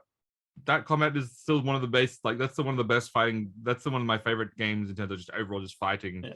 Yeah. That's the first game you really feel like to me that was the first game you really felt like a superhero. Yeah, was the Arkham games, where basically you could fight like 50 thugs at once and be Batman-y, and like you beat the shit out of them. But then it was more fun just to terrorize them and then make them freak the shit out, and then be the true Batman. That game, the Arkham games, is one of the very few games that I actually use stealth in. Sometimes because it works. The inverted takedown is one of my favorite. And I love hanging off the gargoyles and just swooping down and hooking them up. I love the fact that when he levels up, he remembers he has additional equipment that he forgot about.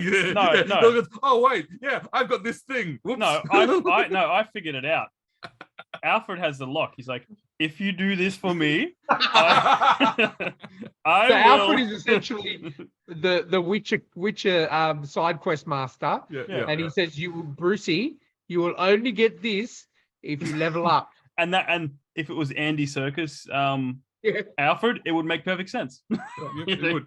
But what I think it's the third one to me was the worst one. Not the story was great, but I couldn't get into it. Like the thing that I didn't like was like the combat was just like they went too far with some weird things with the combat where like you'd press punch and then he would jump across the street to fight the dude like thing, and they're going like, how the where's the realism of the Arkham like close quarters fighting? The major problem with Arkham Knight is they spent so much time trying to convince us that the Arkham Knight wasn't Jason Todd. But it was like the denying and denying. They literally made their marketing campaign around it's an unknown person.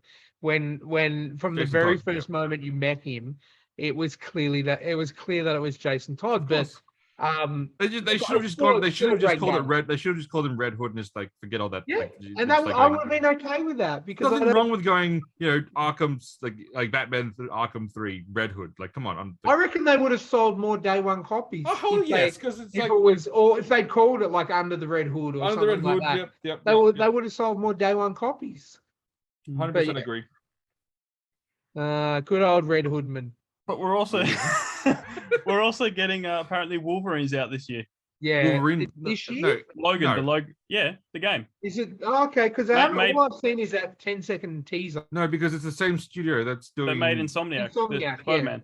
Yeah, so they do have, like, I used to follow that team quite well because they were a Sony team and they're making games in Microsoft. When they were in the first time that they were at Sony, they had two teams. So one of them worked on Ratchet and Clank, one of them worked on Resistance Fall of Man. So they had a really quick release cycle because they were both doing things.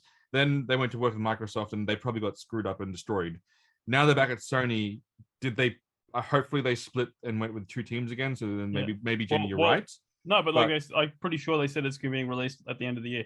I think we'll probably get the trailer this year, or like at least a gameplay demo of this year. Yeah. But if we're also getting Spider-Man this year, Sony won't do that to itself. Sony I was going to say that Sony won't allow that. It'd be a waste to have them both come. Not for us, but like it'd be a waste for the Sony. From a company standpoint, you wouldn't release both at the same. Like this year, Sony's already got a number of flagship games lined up. Spider-Man being one of them.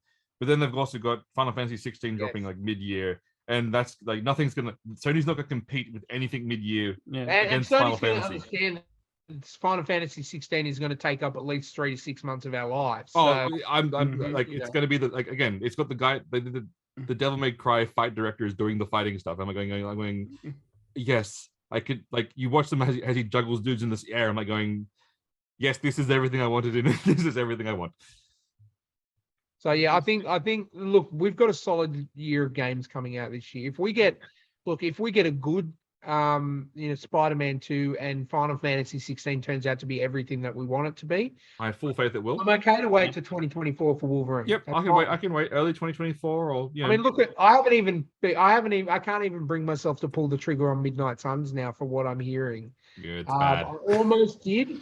But I'm like, no, you know what? No. Look, I'm hoping it's going to go so bad it's going to go on like PlayStation Plus Ultra. We'll see. I had the cash because immediately I love how it came out in December and it was already in the January sales for $20 less than what. Yeah. It was bad. No, but I bought Crisis Core, which was absolute Final Fantasy VII Crisis Core, which is was well worth the money. So I'm glad I pulled the trigger on that rather. Yep. Suns. If Midnight Suns drops to like $30. I'll get it. Or if it drops to the PlayStation Plus, yeah, for sure, I'll give it a go. But it's just microtransaction heavy. That's all I'm hearing. Yep. That's all I'm hearing, and I don't want that. It's that Simpsons arcade game that Milhouse played of Kevin Costner's Waterworld. Yeah. Where you put a coin in and you walk 4 steps and it goes, game over. Yeah. Insert more quarters. And it is like the fact that I'm hearing nothing but bad, and there was bugger all marketing around it in December, which is the month of Christmas for people to buy games. They knew it was shit. Yeah, no. They knew it was shit. Like, that's the thing. They knew it was terrible. So they went, let's just kick this out the door and walk away. Because the premise, there was so much hope for it. Like, you give us the Midnight Suns team, they did the prequel comic, which was amazing. And then I'm like, okay, I'm in. You've got me. And then the trusted sites that I go like, yeah, you're going to pay $100 for the game, and then you're probably going to spend at least another $100 on microtransactions to fully enjoy the game. I said, no, thank you. And then like the worst thing was like the team that makes this game. I know they can make good games. I'm like, this is the thing. I'm like, what happened here? Like, yeah, I know they can do good things. Like, well, put it this way, I chose getting a game that I've owned twice already over getting a game that I've never played before, getting more enjoyment out of that than I would in Marvel in Midnight Suns from what I've heard. Yep. Because they just don't have a good track record. The only good decent game they've released, and I'm the sucker who buys all of these, you know. The only decent game they released was Guardians of the Galaxy because the combat was difficult and the story was amazing. Yep. Yeah. The thing I don't understand about Midnight Suns is it's made by, I think it's Firex, and they make the Civilization games, which are like a masterpiece of gaming, and they make the XCOM games, which are like the best tactical shooter game on the planet, and yet they dropped what the hell happened here. But I mean, I think it's more 2K being the greedy company that they are. Yep. Well, where they sell like the 2K basketball game every single year, and the career mode to actually make your character better, you actually have to pay for like experience points. Like this is the kind of company they are. Like this is. They don't understand that there's not like 75% of the gaming world out there are grinders, and I would happily spend 2 hours just encounters building up my characters than spend $1. Yeah, no, they don't want those ones. Sometimes I miss the days where you turn your console on or put your cartridge on, turn the console on, and that you had your game. Yep. Ta-da. I have a little console connected to my computer to my Samsung Curve monitor in my office that has millions of games on there that you can read. You got an emulator too? Yeah. It's got everything up to the PS2, and it's amazing. You can just pop a game in like Secret of Mana or Final Fantasy VI or something, and never have to worry about paying for anything again. Yeah, well, I don't have to put anything in. I've got a hard drive and it's got all the games. Yep. I don't have it up to PS2, but I got up to PS1. Every single game on every single console. Yep. Mine even looks like a little Super Nintendo. The Japanese company that made it look like that.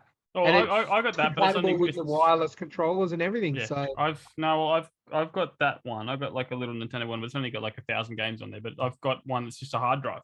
You plug a PlayStation controller into it, or you can use a Nintendo controller. Or so that's why it doesn't bother me. If we don't get all these amazing games, because we can always go. Thanks to the internet, we can always go back to when we were kids and enjoy those games. You know what I mean? That were brutally hard. Yeah, 100%. That's what I mean. Going back to play something like that, like especially on the Switch where they have the old, Nintendo and Super Nintendo JPRGs and stuff. They are very much harder than what we have to deal with. You know what I mean? So they actually presented a challenge. Well, they had limited number of lives, and you had to, Yeah. And it's not like it's Uncharted where like Nathan Drake is the world's greatest artist, and so he can just basically draw these amazing maps and pictures. You don't know that he could have been doing that since he was a kid. I mean, he just saw the artifact, and then like you open his book and it's got like this amazing like detailed drawing. I'm going, damn, you're a good son. Everyone has a hobby, Chris. Everyone has a hobby. I know. Look again. I'm sure you're good at crocheting, Chris. No, but I mean, you know my one regret in that Uncharted 4 game is what? I would sword fight.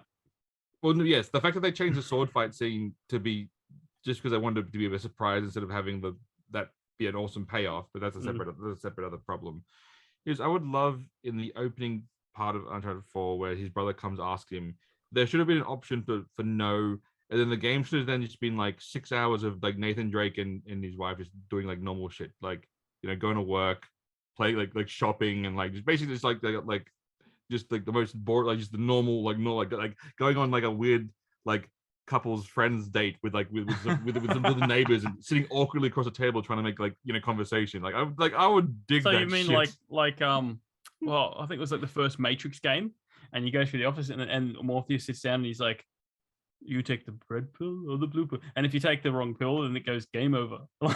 or the Far Cry game where it's like where the guy's like you return you go back to your home kingdom and the guy's like, oh, just wait here, and if you actually wait there for a few hours, the guy comes back and then he takes the items from you, shakes your hand, and the game ends. That's basically how like it's awesome. Isn't that there's like some zombie game, massive zombie game, but apparently like you're trapped in a mall or something, but apparently you can finish the game by hiding in a locker.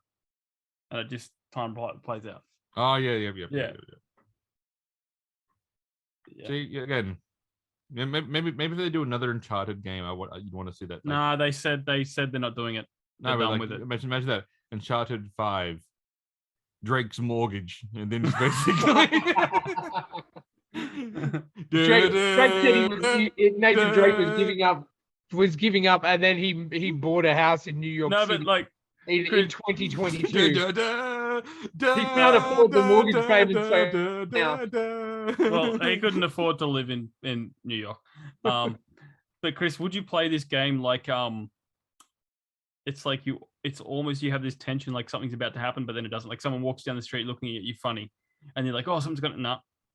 Yeah, like make it sound, make it feels like it's gonna happen, then nothing happens, and then it's basically just like, Yeah. even with the music too, just keeps encounter music or something. yeah, like we go to a shopping center, put some encounter music, and you see like some shady people, but then just nothing happens, and just go inside. Yeah. Yeah, like he puts his ATM card in, and someone is looking over his shoulder.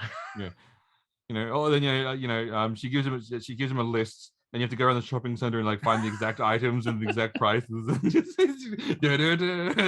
then you get approached by of views as you're walking with your shop, and they're like, hey mister, you dropped your wallet. Exactly. So basically it's almost like that Heavy Rain game, but nothing bad happens. Yeah, basically, yeah.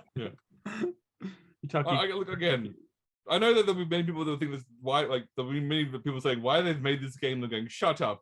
Like, the game would be awesome. It'd be the biggest bluff ever. I know, they should do it just as a laugh, just like going, this like spend the $50 million plus it would take you to make this game, and this but going. I don't even think it would take that much. Like right now, available like at E3, just like right now, available right now for free. Hey, look, Drake's like Uncharted 5. Go download it now and just watch people like get annoyed. If you've got Farming Simulator or Goat Simulator, why can't we have a Nathan Drake Retired Simulator? That's what I'm saying. I think there's a huge potential of this particular game where he's just like doing his normal life crap, and then because he's got a daughter as well.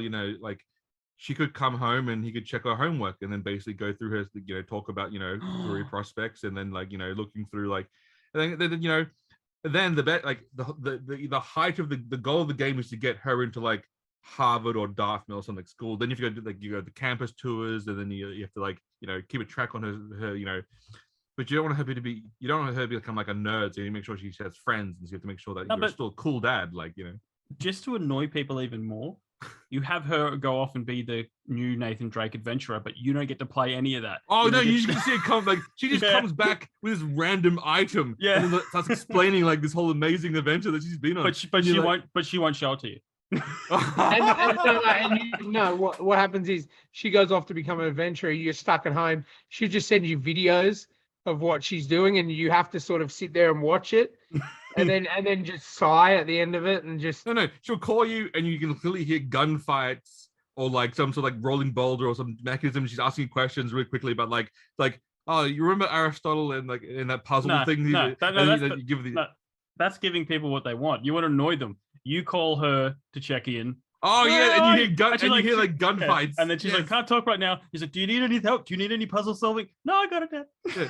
Can't help right now. Where are you? Oh, just out with friends. You hear this like, "Gush, yeah, niet." It's like Russian friends. Yeah, we're just in Little Russia. It's fine. Like yes. It's a Russian club. I think that should be the title of this episode: Uncharted 5, Drake's Mortgage. Drake's Mortgage. You know what? and people will have to listen to an hour and 50 minutes to get to it.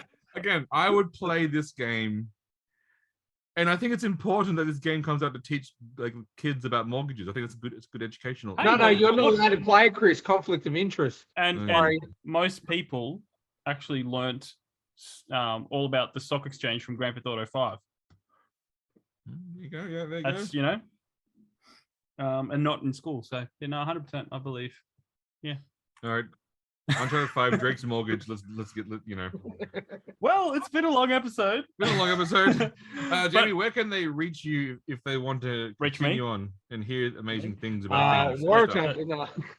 If you have an idea for game franchises spin-offs, maybe there's a God of War 5 farm simulator or something. If you've got stories, send them to thetrueandthefictional@gmail.com. If you're an author or a filmmaker or a storyteller and you want to come on and have a chat on mine and Ryan's spin-off show, Story Chat.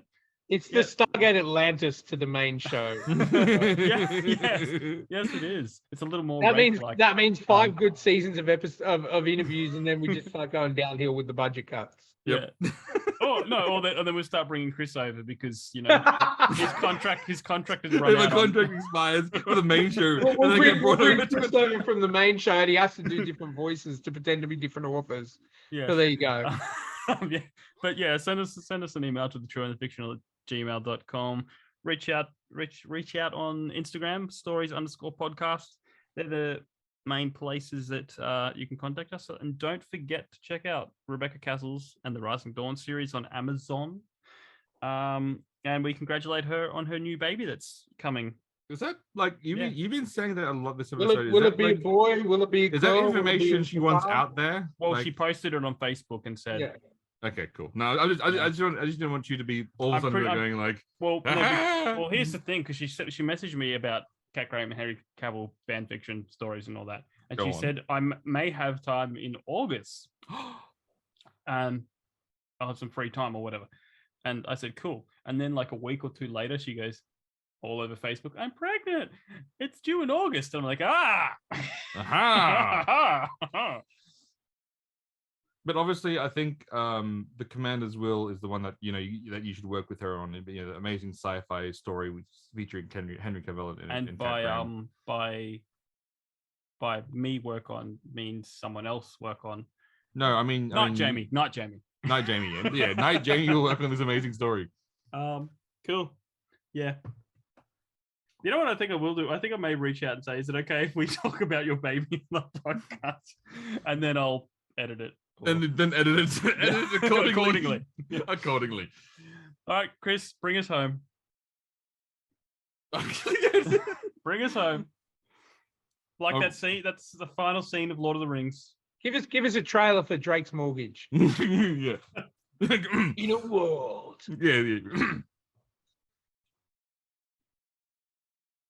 He's fought pirates, Russians.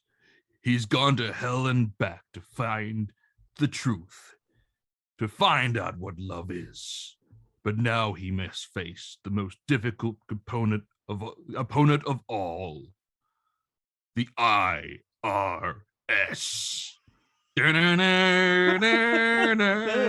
I'm telling you, Drake, you don't have the permits for this housing construct. We need to go to City Hall. And with that, we bid you adieu.